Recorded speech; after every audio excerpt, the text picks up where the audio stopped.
우리 함께 오늘 주시는 말씀을 보겠습니다. 오늘은 모세오경 전체를 이제 설교를 할 텐데 대표적으로 10계명을 보기로 했습니다.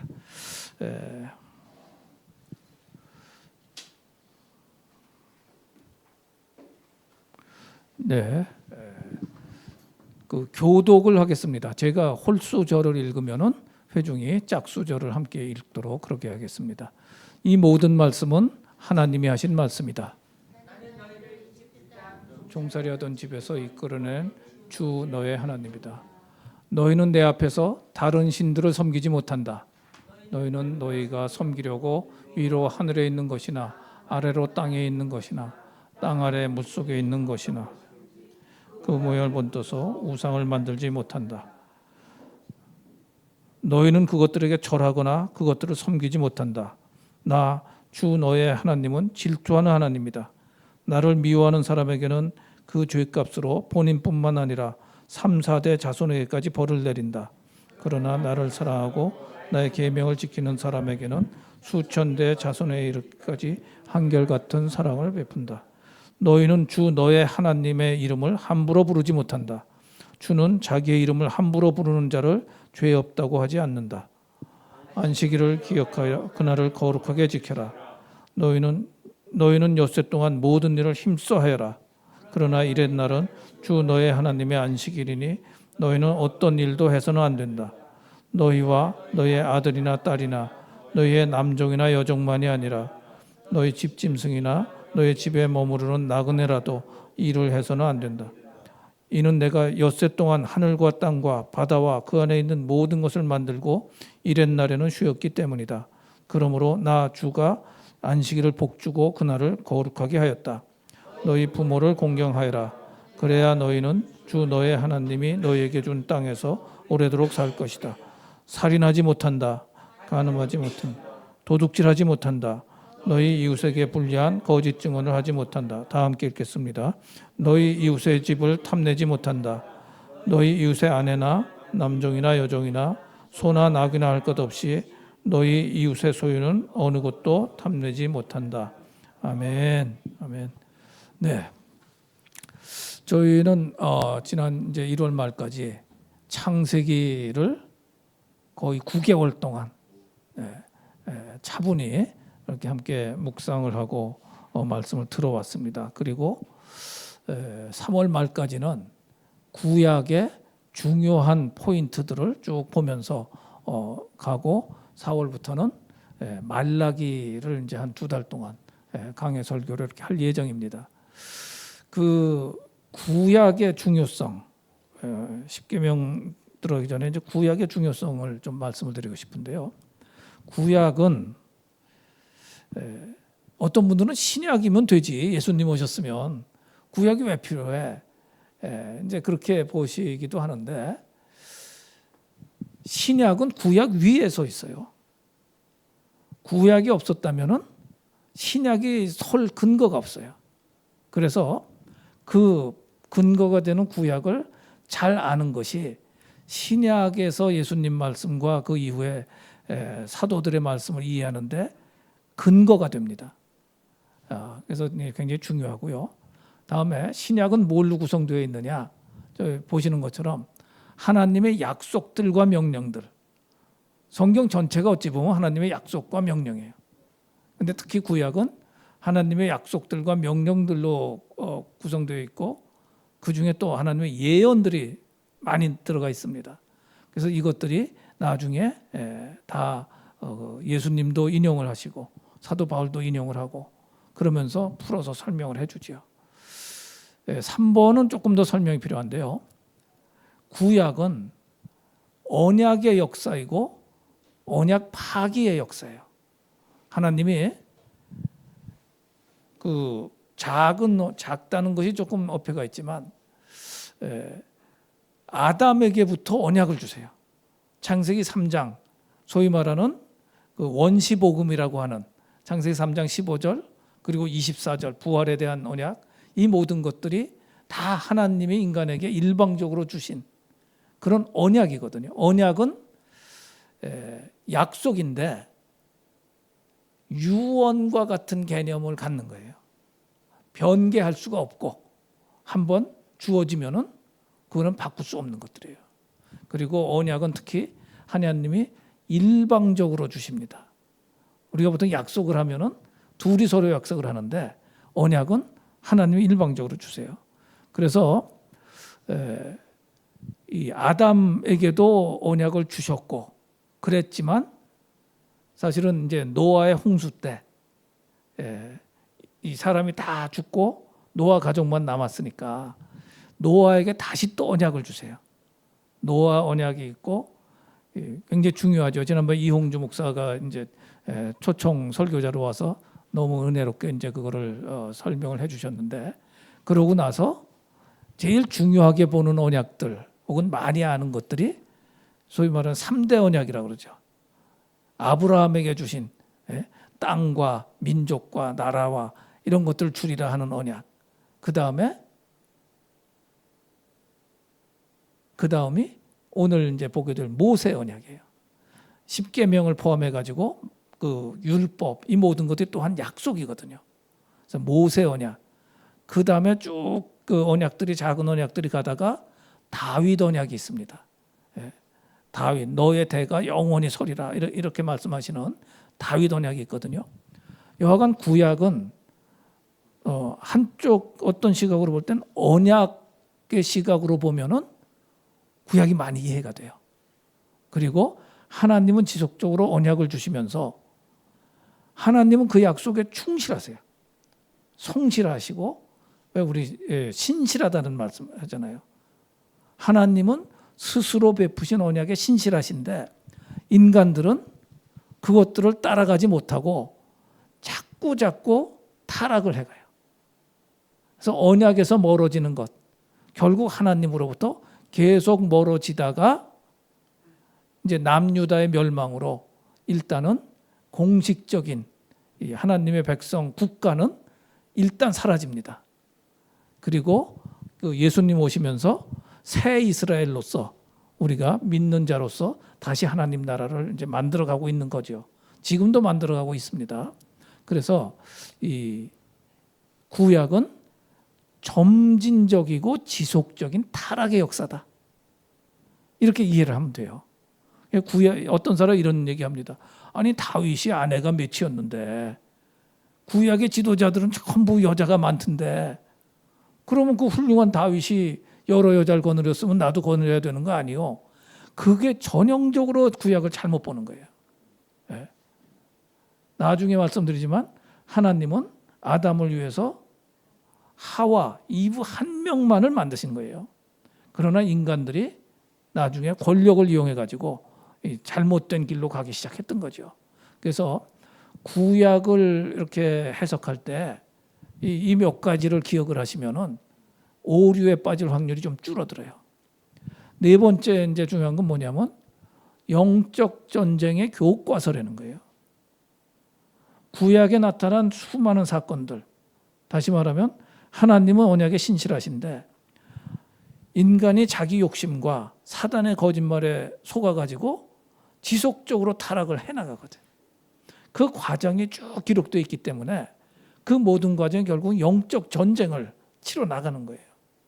그래서 구약은 영적 전쟁의 교과서입니다. 이건 무슨 말씀이냐?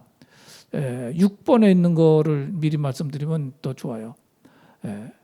우리가 신앙생활을 한다는 것 자체가 이게 영적인 순례길이며 동시에 지속적인 영적 전쟁을 치러 나가는 거거든요.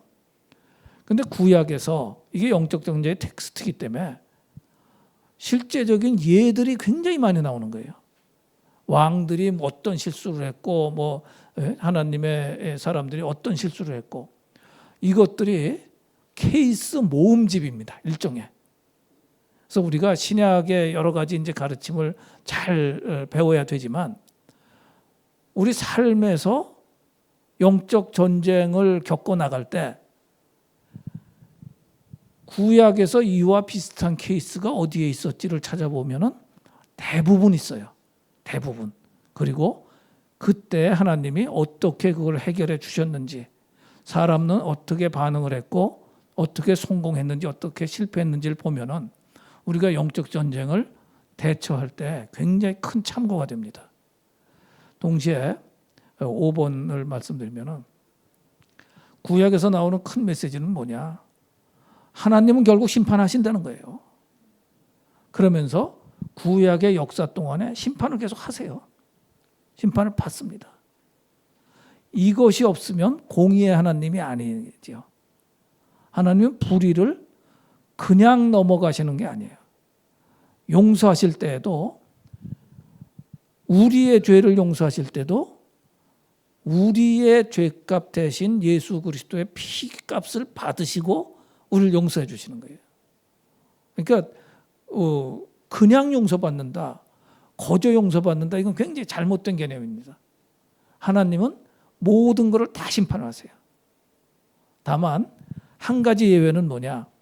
예수 그리스도를 믿는다고 우리가 고백할 때 그 이전에 지은 죄는 다 일단은 없는 걸로 깨끗이 씻어주세요. 그 이전에 지은 죄는. 근데 우리가 개인적으로 하나님을 만나고 예수 그리스도를 나의 구주로 고백한 이후에는 그 이후에 짓는 죄는 어떤 형태든 다 값을 치러요. 그러니까 우리 신앙생활이라는 게 이렇게 쉽고 랄랄라 하고 가는 거가 아니에요. 항상 하나님의 불꽃 같은 눈 앞에서 우리가 살아내는 거거든요. 그러니까 중요한 건 뭐냐? 우리가 할 수 없을 때는 할 수 없다고 그러면 돼요. 능력이 부족해서, 아는 게 부족해서 하나님 이거는 제 능력 범위 바뀝니다. 도와주십시오.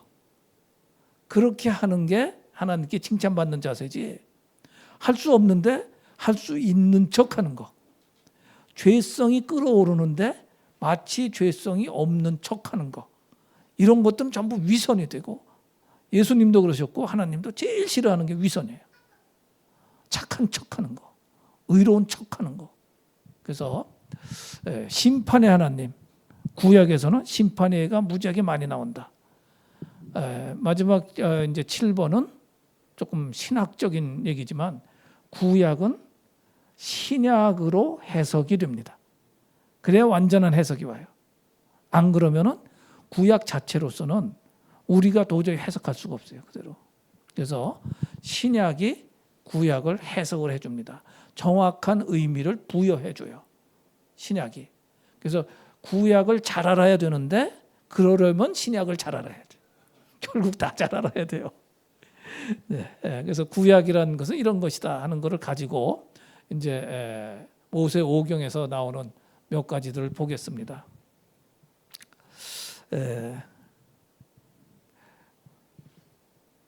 그 모세 오경에 이제 보면은 몇 가지 중요 포인트가 있어요. 처음에 시내산 그 그림 지도를 먼저 잠깐 보고 갈까요?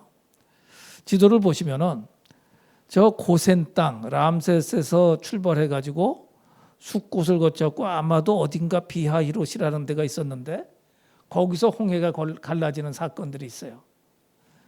이제 번호로 보면 3번입니다. 정확하진 않아요. 지금 그 추적이 잘 안 되죠. 옛날 일에서. 그다음에 이제 마라, 엘림 등등을 거쳐 가지고 저쪽 8번에 가면은 저기가 하나님의 산 호렙이 아닌가. 신의 산이라고 하고 현지어로는 자왈무사라고 불러요. 그래서 아마 이 산일 것이다 라고 보고 있습니다. 신의 산이라는 데를. 여기까지 가는 게 출애굽기예요. 그다음에 출애굽기는 이제 거기서 십계명 받고 율법 받고 그다음에 제사법 이런 거 다 받은 다음에 창세기, 출애굽기, 레위기는 시내산에서 시작해 가지고 저 위에 12번 가데스 바네아까지 갑니다. 가데스 바네아에서 이제 또 큰 문제가 생겨요. 뭐냐? 하나님이 이스라엘 백성에게 저 위로 치고 올라가, 가나안으로 나를 믿고 내가 명령한 거 아니냐, 올라가라 그랬는데 정탐을 쫙 하고 온 다음에 저긴 거인들이 있고 철병거가 있고 무시무시해요. 그러고 그냥 12명 중에 10명이 가면 우리 다 죽어.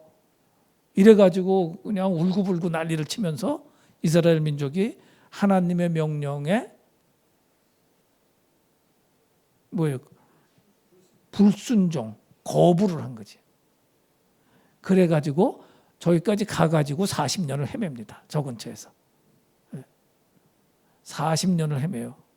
그런 다음에 1세대는 다 죽고 2세대가 살아가지고 이제 다 커가지고 그들이 군대가 되니까 그들에게 하나님이 다시 또 명령을 하세요.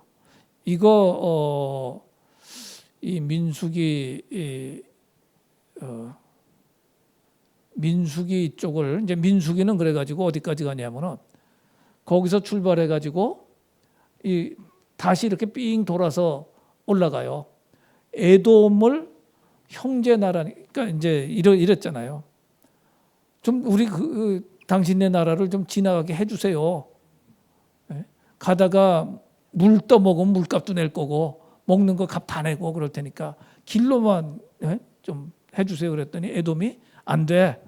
여기 들어오면 내가 총칼 가지고 가서 총칼이 아니에요. 그 창과 칼을 가지고 가서 너희들 다 죽일 거야. 형제 나라인데 이제 이 야곱과 에돔의 옛날 불화가 여기서 다시 이렇게 튀어나오는 거죠. 그러니까 하나님이 모세를 통해 가지고 형제 나라니까 싸우지 마. 그래서 삥 돌아서 올라가요. 그러면 이건 무슨 일이냐?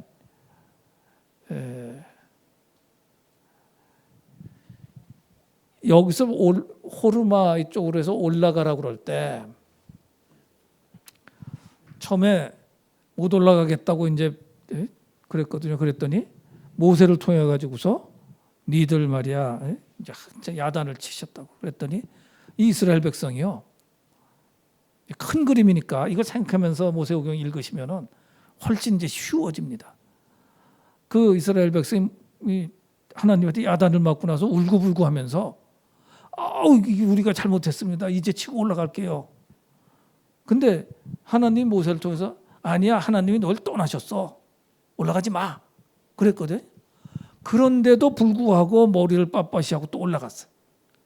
올라갔더니 여지없이 이제 패배를 해버린 거예요. 그러니까 내 생각 가지고 내 속에 옳은 대로 하다가 큰 패배를 맛본 거죠. 그러고 이제 40년 동안 헤매다가 죽는데 하나님이 왜 그 다음에는 올라가지 말라고 그러셨을까? 이렇게 생각해 볼 수가 있습니다. 잘 보세요. 한번 이 시도를 했잖아요. 그 스파이가 정탐을 쫙 했다고요. 근데 그거를 저쪽에 있는 가나안 12족속도 알았어 이제. 야, 쟤들이 말이야 이집트에서부터 나와가지고 사막에서도 버티고 뭐 시내산에서 하나님 만났다고 그러더니 치러 올라온대. 근데 그러고 막 이렇게 치러 올라갔는데 실패를 했잖아요. 그럼 방비가 얼마나 튼튼하겠어요 이제. 이 친구들 여기서 올라오니까 위일 때는 항상 긴장을 하고 있는 거예요.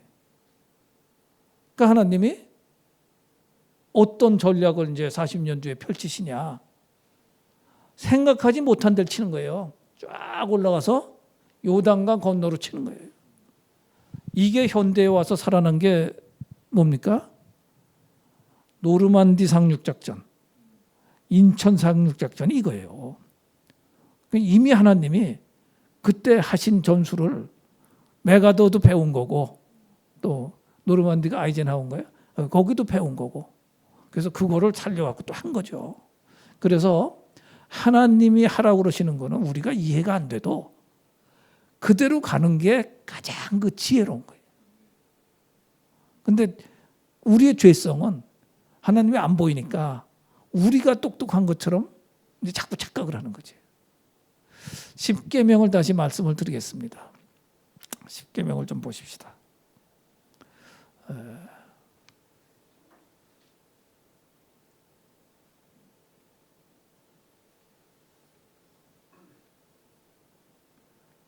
십계명은 본문으로 다시 갑니다. 본문. 요 파랗게 칠해놓은 것들이 십계명의 핵심들이에요. 처음에 4개의 계명은 하나님과의 관계라고 그러고 그 다음 6개의 계명은 인간 간의 관계라고 하거든요.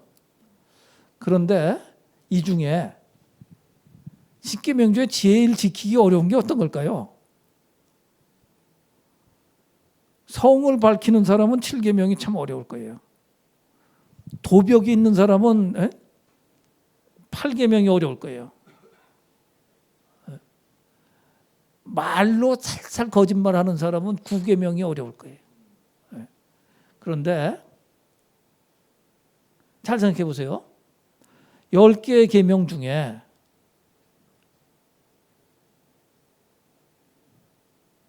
두 번째부터 9째 번까지의 계명은 전부 행위에 대한 거예요. 행위. 보세요. 두 번째 계명, 우상 만들지 않으면 돼.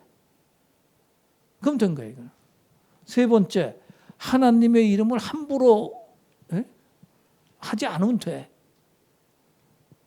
네 번째, 안식일 지키기 쉽지는 않겠지만 지키면 돼. 전부 행위예요. 부모를 공경하는 것, 살인 안 하고 간음 안 하고 도둑질 안 하고 거짓말 안 하면 돼. 문제는 제일 어려운 게 뭐냐? 첫 번째 계명과 10번째 계명이 제일 어려워요. 왜 어렵냐? 이건 마음의 얘기거든. 우상을 섬기지 말라는 얘기가 다른 신을 섬기지 말라.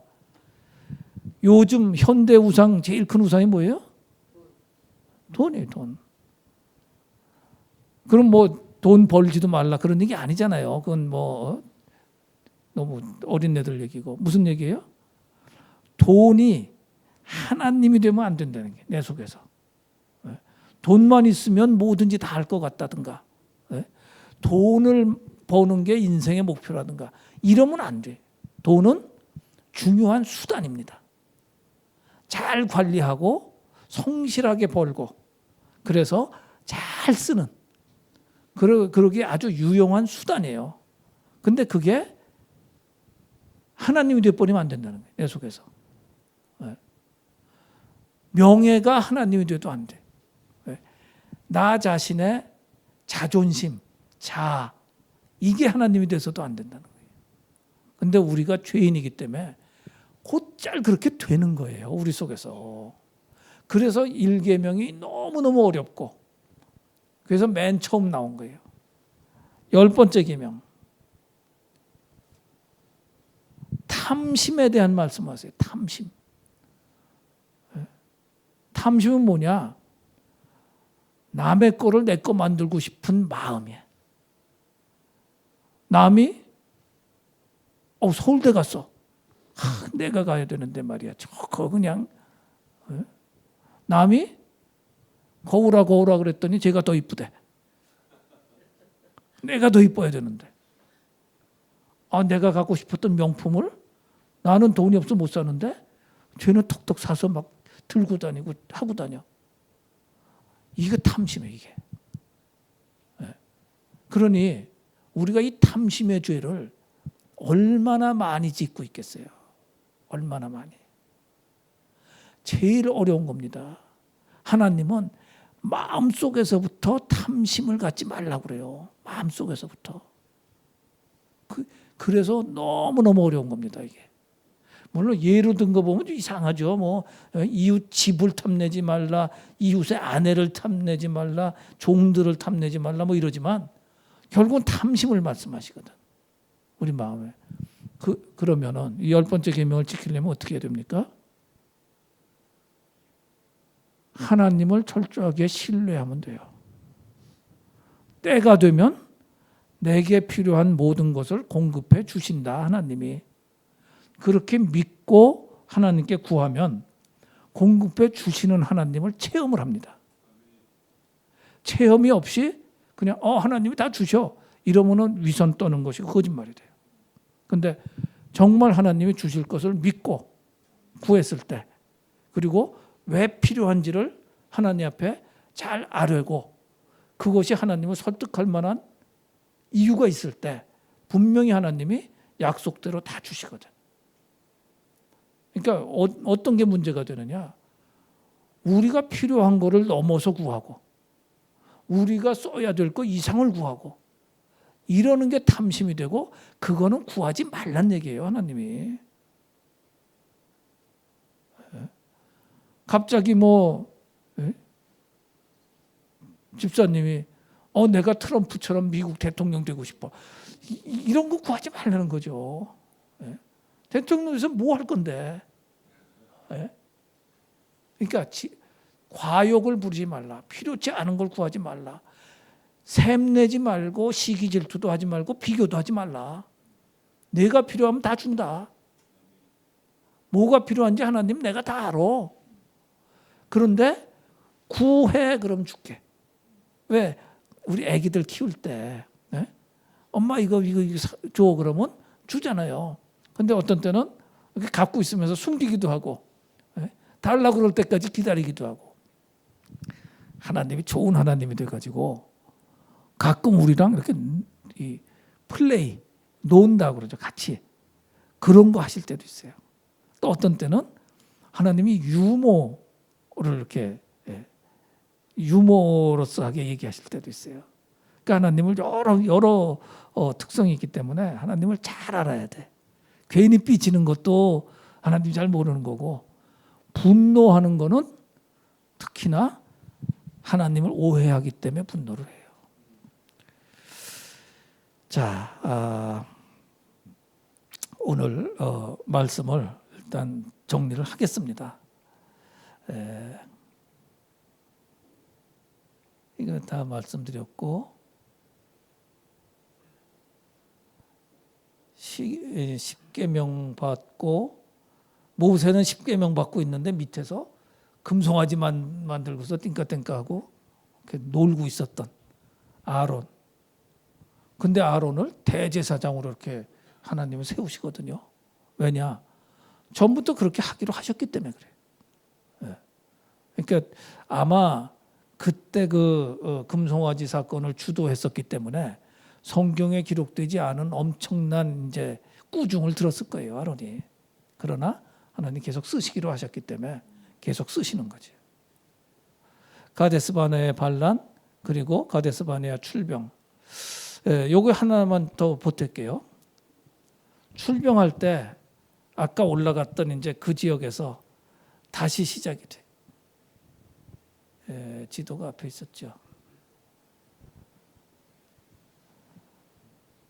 다시 이제 가기 전에 무슨 사건이냐? 불뱀 사건이 있어요. 불뱀. 사막에서 불뱀. 이게 물리면은 전에 한번 설교했었어요. 불처럼 아파서 불뱀이라고 부른다는 설도 있고 그 뱀이 빨개서 불뱀이라고 부른다는 설도 있는데 여하간 물리면은 이게 치사율이 굉장히 높았던 모양이에요. 그래갖고 모세가 기도하니까 하나님이 장대 끝에 놋쇠로 뱀 형상을 만들어서 달고 그걸 쳐다보면 산다. 물린 게 낫는다.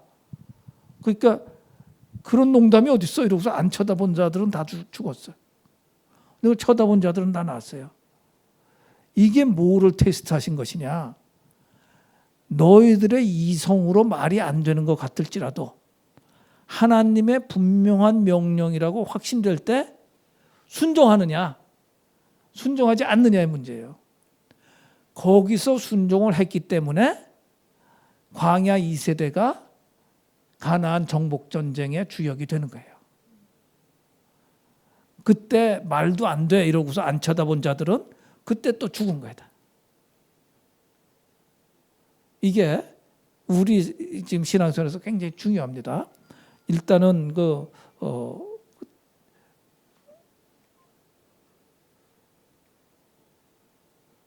왜 안 넘어가죠? 좀 넘겨주세요. 또, 그 앞에. 이 모세의 죽음이 신명기 34절에 나오는데 바위에게 명령을 해서 물을 내라 그랬는데 바위를 때렸잖아요. 그래서 내가 너희를 위해 물을 내랴 이러면서 그냥 분노해갖고 때렸다고요. 모세의 마음이 이때 하나님 마음에 합하지 않은 거예요. 하나님이 분노하셔야지 왜 모세가 분노를 해? 그러니까 생각을 해보세요. 모세라고 생각을 해보세요. 네? 이스라엘 백성을 데리고 가는데 원망과 불평만 계속해. 물이 없어. 물이 없으면 불평 나오죠. 근데 이제 원망과 불평으로 달라고 그러느냐, 믿음으로 달라고 그러느냐, 이건 큰 차이거든. 그러니까 원망과 불평으로 달라고 그러니까 하나님한테 이제 말씀드렸더니 저 바위한테 명령해서 물을 내라 이랬단 말이에요. 그러니까 모세가 자기 백성에게 분노하면서 바위를 친 거예요. 네? 그러니까 하나님 뭐라고 그러시냐면은 네가 내 영광을 드러내야 되는데 네 영광을 드러낸 거야, 그거는. 그리고 네가 왜 네 백성한테 화를 내? 내가 너를 포함해서 전체한테 화를 내야지. 그때 모세가 마음에서 불순종이 있었던 거예요. 하나님이 하라고 그러신 대로 딱 명령만 딱 해가지고 하나님이 말씀하셨으니까 이 바위야 너는 물을 내라. 그래서 물이 나왔으면은 영광이 하나님께 딱 돌아가고 모세는 순종의 사람이 되는데 이때 불순종을 한 거예요. 마음속에서. 이게 문제예요. 마음속에서. 그러니까 여기서 그 벌을 받잖아요. 모세가. 뭐냐? 너는 그때 불순종했기 때문에 가나안 땅을 저 요단강 건너편에서 바라는 보되 들어가진 못해. 여기서 죽어. 그래갖고 그야말로 구약의 최대 영웅인 모세가 가나안에 못 들어가고 느보산에서 죽잖아요. 불순종의 결과예요. 자, 오늘 드린 말씀을 정리를 하겠습니다. 계속 말씀드린 것들이기 때문에 첫 번째, 신앙은 마음의 문제이고 관계의 문제예요. 하나님과의 관계, 사람 간의 관계. 하나님 보이는 사람 간의 관계가 잘못된 사람은 보이지 않는 하나님과의 관계가 잘못됐기 때문이다. 어떻게 네가 보이는 인간 간의 관계도 잘 못하면서 보이지 않는 하나님과의 관계를 잘하고 있다고 말할 수 있어? 그건 거짓말이고 위선이야. 그래서 마음의 문제이며 관계의 문제인 거예요. 여기서 답은 뭐냐? 그러면 어떻게 되느냐? 마음의 중심에서부터 하나님을 사랑하는 게 첫 번째 스텝입니다. 예수님이 좋은 걸 어떡합니까? 하는 찬양 있잖아요. 하나님을 알면요. 잘 알면 알수록 하나님을 우리가 마음에서부터 사랑하게 돼요. 그러지 않으면은 다 내 힘으로 하는 게 돼버려요. 그 하다가 쌓여가지고 나중엔 폭발을 해요. 내 힘으로 하니까. 근데 하나님을 사랑하면 사람을 점점 더 사랑할 수가 있고 품을 수가 있어지는 거지. 그래서 첫 번째, 신앙은 행위의 문제가 아니다. 율법의 문제가 아니다. 마음의 문제이고 하나님과의 관계의 문제이다. 두 번째, 신앙은 내 소견에 옳은 것만 따르는 게 아니야. 합리적인 것만 따르는 게 아니야. 하나님은 나보다 수준이 높으시기 때문에 말씀하실 때 내가 이해 못하는 것들이 많을 수밖에 없어. 내가 하나님을 다 이해한다면 그분은 하나님이 아니야. 내가 하나님이지. 그래서 하나님이 행하시는 거는 이해 못하는 게 많아요. 예를 들어가지고 우리나라 혹은 전 세계가 요즘 국가 이기주의로 막 가. 트럼프가 이랬다 저랬다 하면서 관세를 올렸다 내렸다 하면서 그러면 우리는 이렇게 직접 관련이 없는 사람은 야 트럼프 웃긴다 이럴 수 있지만 실제로 그 관련된 산업에 있는 사람들은요 모가지가 붙었다 떨어졌다 이러는 거예요. 막 굉장히 심각한 얘기예요 지금. 그런데 그럴지라도 하나님이 약속하신 것은 그 약속대로 되리라고 믿는 것. 하나님의 선하심을 믿기 때문에 결국은 하나님이 선하게 결론을 내시리라고 믿는 것. 또한 역전의 명수이신 하나님이 때가 되면 또 이 모든 것을 바꿔서 은혜롭게 마무리해 주시리라고 믿는 것. 이게 신앙이에요. 그러니까 트럼프 예를 들었지만 우리나라에서도 목사하기 참 힘들어요, 지금. 왜 그러냐? 이념 전쟁이 많아가지고 좌파의 색안경을 낀 사람이 이 목사를 바라보면은 저 목사는 왜 저렇게 우파야? 이렇게 보거든. 근데 우파의 색안경을 낀 사람이 또 목사들 바라보면은 저 목사는 저 좌파 아니야? 저 불그레한데? 이러고 나와요. 그렇게 이 양쪽에 끼어가지고 힘들어하는 목사님들이 굉장히 많아요. 그러나 신앙은 이념보다 초월적인 거예요. 이념에 묶이지 않아요. 하나님은 다 일리가 있어요. 좌파 우파 다 일리가 있어요. 네? 근데 자기 색안경으로 막 이렇게 얘기를 한다. 그러니까 자기 귀에 듣기 안 좋은 얘기를 하면은 되게 뭐라 그래. 네. 근데 신앙은 그게 아니에요. 우리의 이성 혹은 우리의 이념, 우리 소견 이런 거를 뛰어넘는 게 신앙입니다. 그래서 내 생각에는 말이 안 되는 것 같은데 하나님의 분명한 어떤 명령, 그 명령은요, 때로는 이렇게 설교단에서 말씀하시는 명령도 있고 때로는 책으로 된 성경책을 읽다가 나에게 주시는 명령이구나라고 정말 이 특별히 느껴지는 경우도 있고 쉐마 뭐 이래 가지고 느껴지는 경우도 있고 또 그 믿음 좋은 사람들 혹은 믿음 없는 사람을 통해서도 나에게 하나님이 말씀해 주실 때가 있어요. 그게 영적으로 예민하면 그게 느껴져요. 하나님이 말씀하시는구나. 그럼 마음에 들든 안 들든 순종을 해야 돼요. 하나님이 말씀하시는 거라는 확신이 들 때는. 그래서 이해할 수 없을 때라도 순종하는 것이 신앙입니다. 마음에 안 드는 거 안 믿으면요, 그건 나 홀로 이단이에요. 내가 하나님이 돼버리는 거예요. 내 기준이 최고라고 주장하는 거니까. 그래서 오늘 모세오경의 메시지는 전부 불순종과 순종에 대한 얘기들이에요. 십계명 받을 때 이때는 이제 하나님이 일방적으로 언약을 주시는데 시내산에서 금송아지 만든 거 불순종이거든. 그다음에 가데스바네에서 올라가라고 그러는데 뭐 철병거 거인 얘기한 거 불순종이거든. 근데 가데스바네아 출병할 때는 다시 순종을 하니까 다시 이렇게 하나님과 동행하면서 갔어요.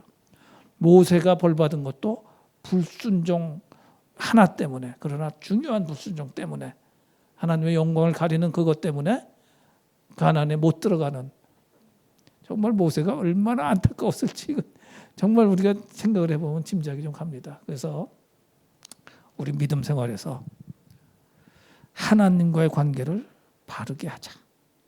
바르게 하자. 사랑하는 관계로 가자. 그리고 하나님이 명령하실 때 내 소견의 이해가 안 될지라도 순종하자. 이것이 하나님의 오늘 모세오경 통해서 주시는 메시지라고 받고 우리 신앙생활에 큰 참고가 되기를 바랍니다. 기도하겠습니다. 하나님, 하나님의 사람 모세를 사용하셔서 쇠풀무 같은 애굽 땅에서 이스라엘 민족을 구원하셨듯이 하나님, 예수 그리스도의 사람들을 통해서 저희들도 구원하셨음을 고백합니다. 사단의 종인 줄도 모르고 매여서 종 노릇하다가 예수님을 알고 자유함을 얻었습니다. 그러나 아직도 우리 속에 남아있는 죄성, 그리고 하나님을 바로 알지 못하는 그런 무지로 인하여 하나님 저희들의 죄성이 아직도 남아 있음을 고백합니다. 그러나 이 죄성을 극복하고 성령님이 저희를 도와주셔서 하나님, 저희들이 하나님 정말 하나님께 순종하는 자들, 그래서 하나님이 기뻐하시며 하나님과 동행하는 그런 자들이 되도록 축복하시고 인도하여 주시옵소서.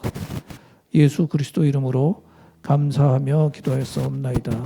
아멘. 아멘.